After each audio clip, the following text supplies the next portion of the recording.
Hey, Redcon Raider here. Today's video is dedicated to the Raiders, the fine folks who help make these videos possible. With special thanks to Revenant, Eloise, A Nerd in Warpaint, Dragon Matrix 7, Excelsior, Gottlieb, Kazorm, Lima, Nathan Welch Jr., Thomas Pietkowski, Trip Hoppenskip, and Valenrook. Thanks for your support, guys. That said, let's get started.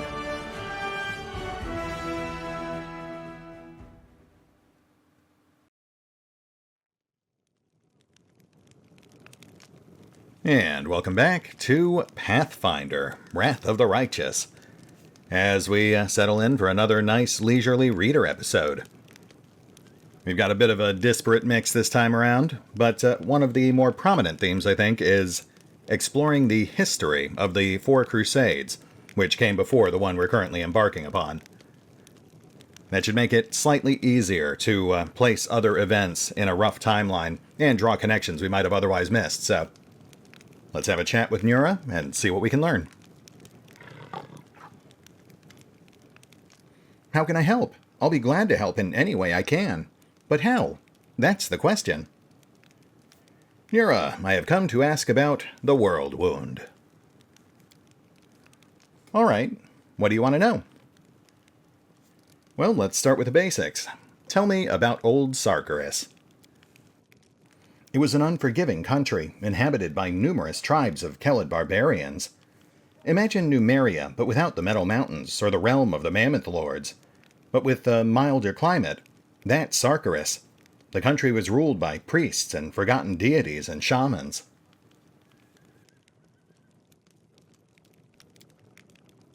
It said that even back then, before the World Wound, the boundary between worlds was especially thin in this region.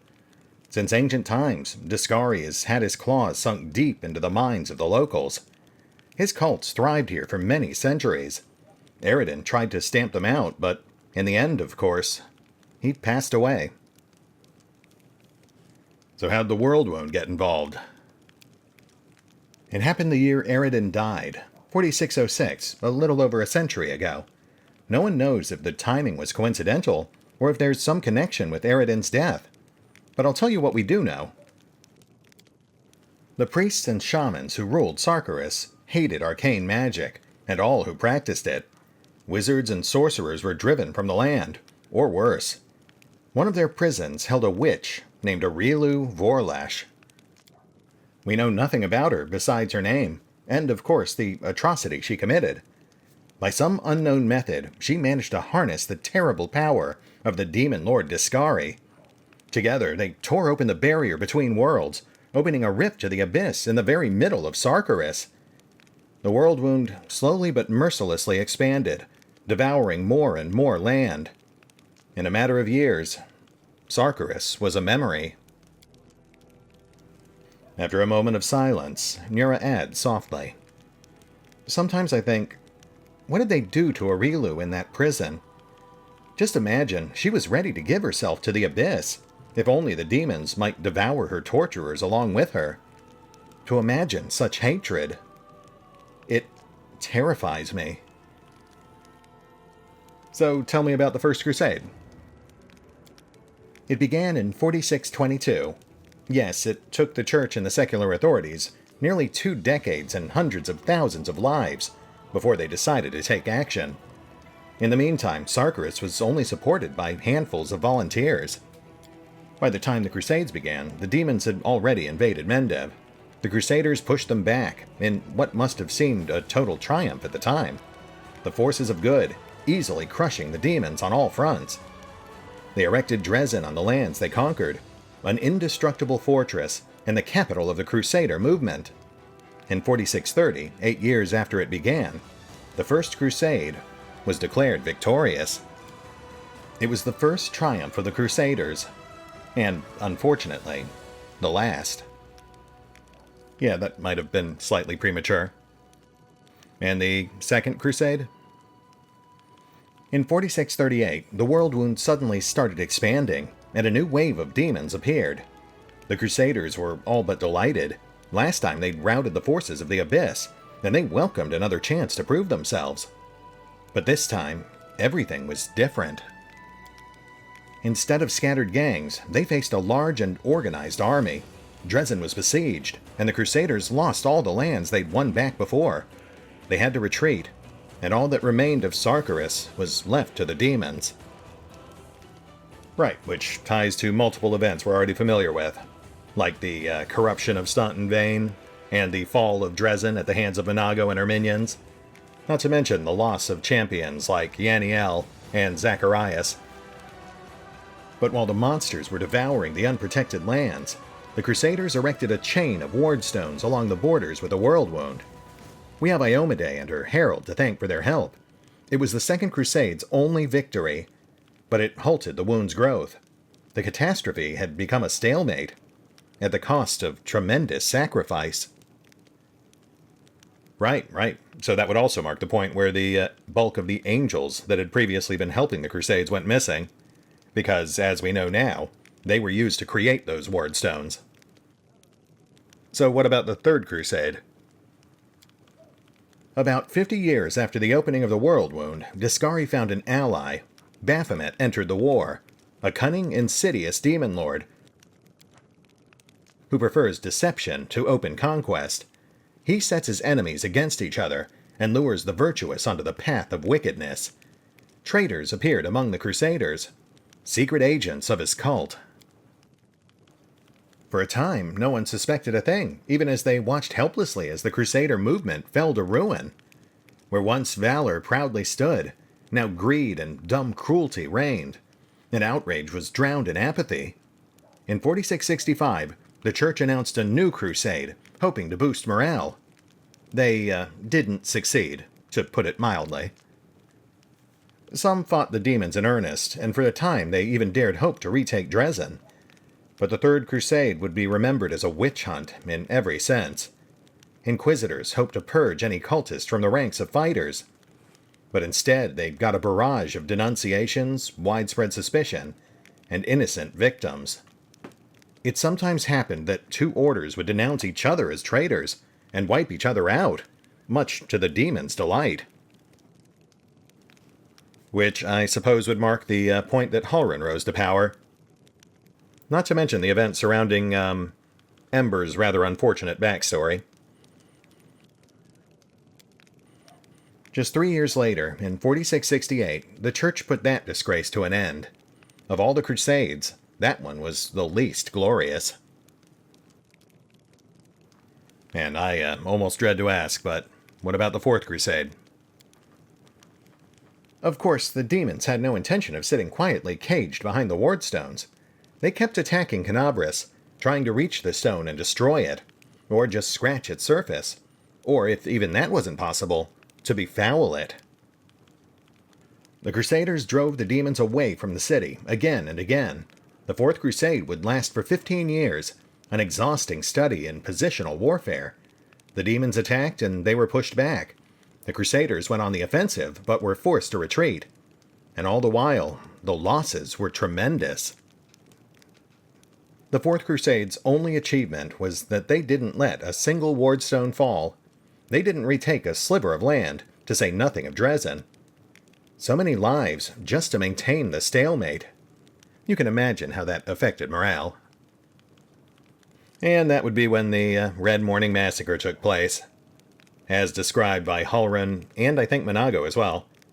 A sudden and seemingly futile assault on the Canabris Wardstone, which was actually just the pretext to plant seeds of corruption in it, and effectively set the stage for this campaign.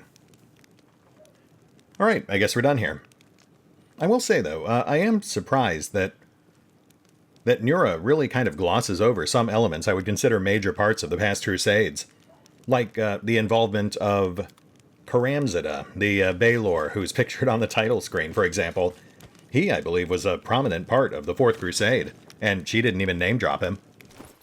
Though I do understand that they've rewritten certain elements of the original adventure paths for the sake of the video game adaptation, so it's entirely possible that Karamzida just doesn't play a prominent role anymore. I suppose we'll have to wait and see. Hylor and the Secrets of the Needle Glens. Book the second of the astonishing exploits of Venture Captain Hylor, published by the Pathfinder Society. A skeptical ranger followed Hylor, who skirted the glade and cautiously surveyed the forest around them. "If you're hoping to find someone here, Captain, you're wasting your time. The Needleglens are totally uninhabited. A wild animal might stray into these parts, but there are no people here." "Tell me," began the venture captain, drawing out the words, "what is the secret to this place? The World Wound is a stone's throw away, but the Needleglens look like an ordinary, healthy forest. No bubbling mold on the ground, no trees that are identical down to the last leaf, no trace of demons whatsoever." The ranger answered after a long pause. "I don't know for sure, Captain, but people have different theories. Some say that the Needleglens are cursed by forces that came to this world before the demons. Horrible creatures that could addle your mind with a single look. People say that's why the demons avoid this place. They're afraid." Hylor scoffed. His guide's tale was surely nothing but a cock and bull story. Inappropriate. But the idea, well, he couldn't help being tickled by that. The Spinner of Nightmares trail led here, to this strange wood. There was no doubt about that. But how did she ever find the way here? Hylor fished the tracker's monocle out from the depths of his pack, clipped it onto his nose, looked up, and let out a full-bellied laugh. "I can't fault the Harridan for her ingenuity, but she might have changed up her nasty tricks, knowing the arsenal I carry. Follow me." The ranger scoffed in disbelief. The forest remained as much a mystery to him as before. But Hylor's gaze, directed as it was through the eye of truth, effortlessly picked out the magical notches on the tree trunks, leading to an as-yet unknown destination. Hard to really say what we can take from that, but at the very least, it is fairly likely we'll stumble across the Needleglens at some point. So, I mean, this may just indicate that we'll need to use True Sight or something similar to navigate it or to uncover optional secrets. May Canabris be damned. Anonymous pamphlet. I spit on the streets of Canabris. I spit on its granite walls and its stained glass windows. If tomorrow the ground trembles, splits apart, and devours this cursed city, I will not shed one tear. No one here, not a single soul, deserves any compassion. Everyone who lives in this city is a criminal. If there were any justice in this world, every one of them would be hanging from the gallows, Prelate Hulren and Queen Galfrey chief among them. Ask anyone on the streets what they know of mongrels. The answer will be dumb silence, or the lowered eyes of a scoundrel who knows their crimes, but doesn't want to think about it. Mongrels, a disgusting nickname, which the residents of the city have given to the brave Crusader heroes who defeated the forces of evil, but paid for it with their health. Covered with scabs and tumors, bloated and gnarled, they were no longer beautiful enough to be tolerated by the very people they'd saved. As a reward for their heroism, the city dwellers exiled them to the sewers and damp caves beneath the city. The author of these words went down there and spoke with them, and I'll have you know that the ugliest of them is more noble than all the paladins of Mendev, not to mention that head-chopping prelate and his murderous queen. And if any pretend that today's city dwellers aren't responsible for the crime of their grandfathers, then I will spit in their face, for the grandchildren of the exiled are still down there, crawling in the mud and eating garbage. And everyone who knows about this and does nothing, and everyone who should know but prefers blissful ignorance, I say they're all guilty, and they repeat the same crime every day. And as long as this doesn't change, any citizen who desires to fight a demon should take a knife and stab themselves in the stomach, for your city is already rotten, and you are no better than the demons. And if anyone should repent and right this terrible wrong, they should turn their weapons on the prudish paladins who preach good, but defend an order that flies in the face of justice. Down with the paladins! Down with Prelate Hulren! Down with Queen Galfrey! Now this is an interesting one, because back in the beta when I first read it, I speculated that the extreme amount of hyperbolic vitriol marked it as something that had been planted here by agents of Baphomet, which was then confirmed by one of the writers. So I guess we'll have to keep an eye out, see if we can figure out where this thing came from. Because this would certainly imply we have agents of Baphomet in our camp. It's also interesting just because of the way it's written, too, because at its core, it's an adequate point of criticism, the poor treatment of the mongrels. Though, of course, it is important to note that the contention that all mongrel men are noble is, of course, fallacious. I mean, we met Wendwag. But yeah, it takes that seed of an ostensibly righteous argument and then rapidly spirals out of control, into a series of incredibly impractical and self-destructive proposed solutions.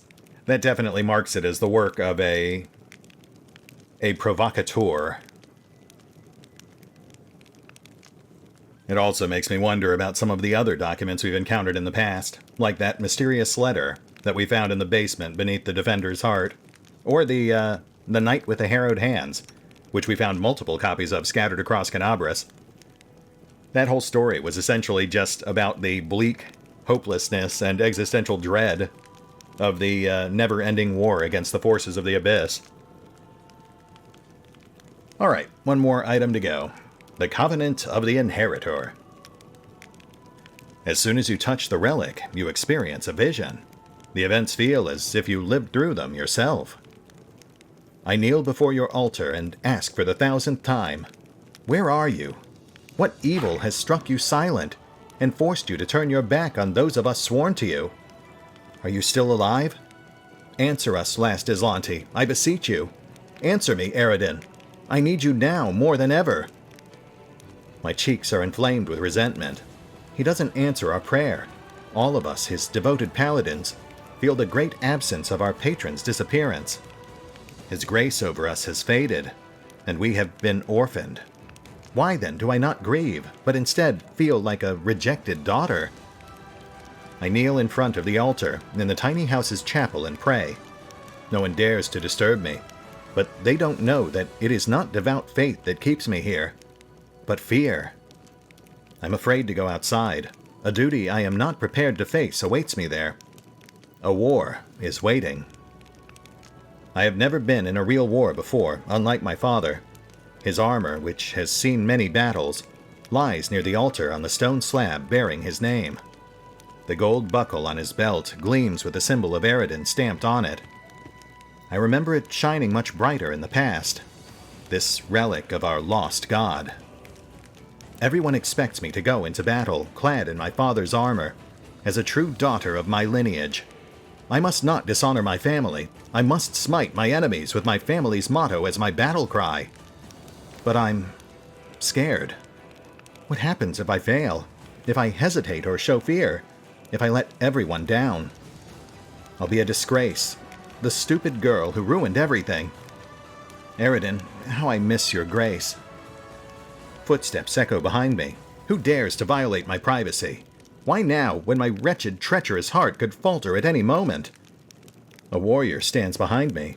Not young or old, just an ordinary knight in a simple breastplate. She looks me straight in the eye, without impertinence, but also without adulation. You will not disgrace your father. At first, I think I misheard her. The warrior's words sounded like an answer to my unspoken thoughts. How odd. Or, you will not falter. I see you standing firm, so leave your fear behind. Who is she? How does she read the worries written on my heart? And how dare she do so without permission? I prepare an angry rebuke, but the words die on my lips, and only a pitiful complaint comes out instead. Eredin left us. Stupid me, why are you squeaking like a mouse? What an embarrassment you are. You must... The warrior drops down to one knee before me, so that our eyes are level. There is strength in her calm, determined face. Yes, he left us. But that doesn't mean we're alone. I will support you in this battle. No matter how arduous, no matter how dark the skies, no matter how much blood flows from my wound, I shall stand with you. We shall fight for our loved ones and our friends, for the right to live and die free.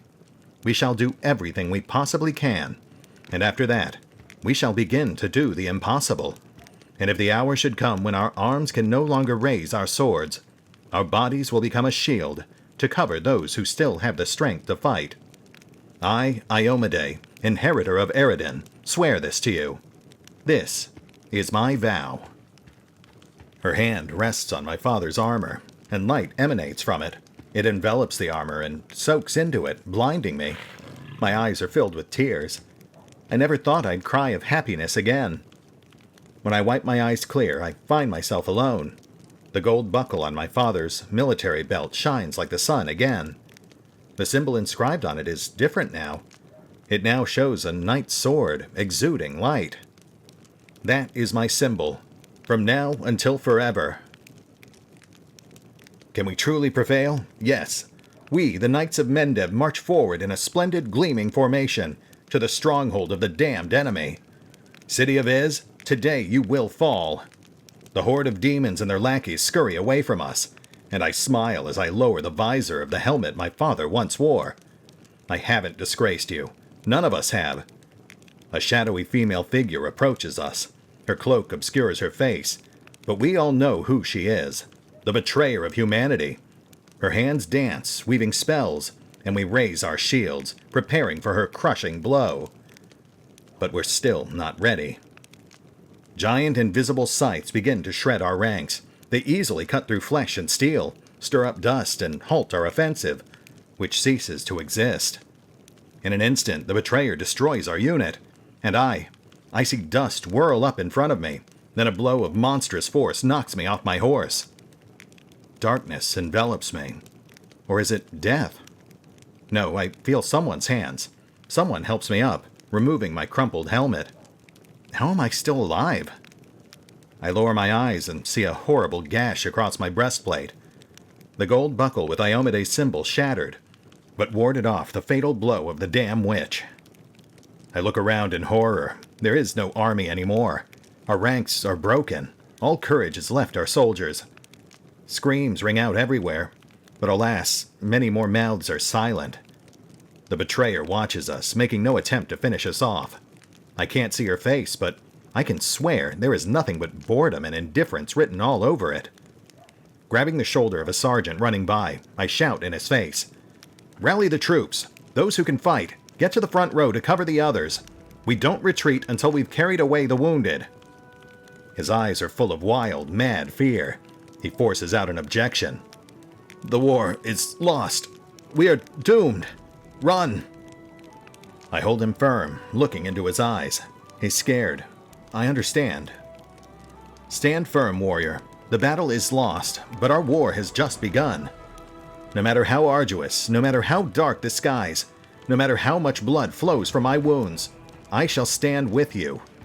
We shall fight for our loved ones and our friends, for the right to live and die free. We shall do everything we possibly can, and after that, we shall begin to do the impossible. And if the hour should come when our arms can no longer raise our swords, our bodies will become a shield to cover those who still have strength to fight. I, Galfrey, Queen of Mendev, swear this to you. This is my vow." Goodness, that is quite an origin story. Right up there with folks like Vex and Kaz. Well, maybe slightly less impressive, but, it's still up there. The first half of the story obviously takes place shortly after Eredin's death, which would be around the same time the World Wound opened, but before the Crusade had officially begun. The second half, though, that, I believe, is the end of the First Crusade. An ill-fated attempt to lay siege to the city of Iz, once the capital of Old Sarkarus, but now the main demon stronghold at the center of the World Wound. The really alarming thing there, of course, being that apparently Aurilu Vorlesh put a stop to the First Crusade in an instant with what sounded like a blade barrier. Anyway, that's everything we had for today, so I'll tap the pause button and go resume work on our next batch of actual gameplay videos, but I do look forward to accruing additional lore books. See you next time.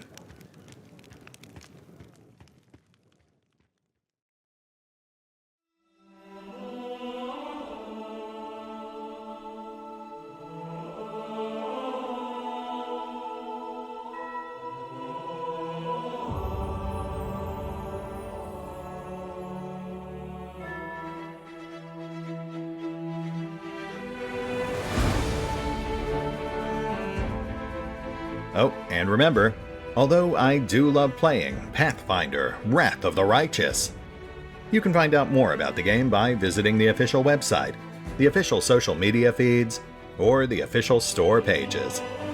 And if you'd like to help support the channel, then feel free to push the buttons that do the things, or maybe even check out the Patreon. As always, links are in the description.